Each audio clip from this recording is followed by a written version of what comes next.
Hi, and welcome back to the Convert.com YouTube channel. Today we're going to be talking about the importance of fighting against perverse incentives. We already know that incentives matter, but too often these incentives have a tendency to be or to become perverse incentives. The root of this term, perverse incentives, comes from the embassy of good science. In this case, scientists felt like they had a better chance of gaining access to grants and promotions if they exaggerated their results or omitted contradictory results entirely. I'm sure you can already see how perverse incentives can really be an issue, but how does this apply to the world of CRO? We can see the effects of perverse incentives when CROs feel the need to rack up wins no matter what deeper insights or best practices they may have to sacrifice along the way. In CRO, perverse incentives come in two forms, institutional and inadvertent. Institutional perverse practices are rooted in years of poor practices and prioritize flashy results over deeper insights. Inadvertent perverse incentives, on the other hand, are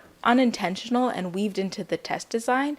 These types of incentives may affect audience behavior and skew results. At its core, the concept of conversion rate optimization lends itself to perverse incentives. Too often, companies use their click-through rate as a determination of how healthy the company is. Given that that's the case, as a CRO, your goal should be to mitigate the effects of these incentives rather than to eliminate them entirely, because that is unlikely to happen. The way you can mitigate the effect that these incentives have on your experiments is by thinking like a scientist.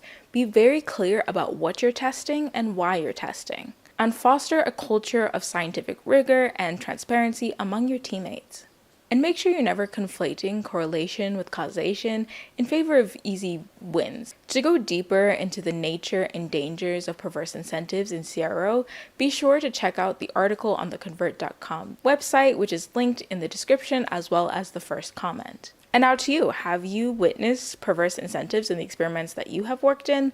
What are your thoughts? I would love to hear them in the comments below.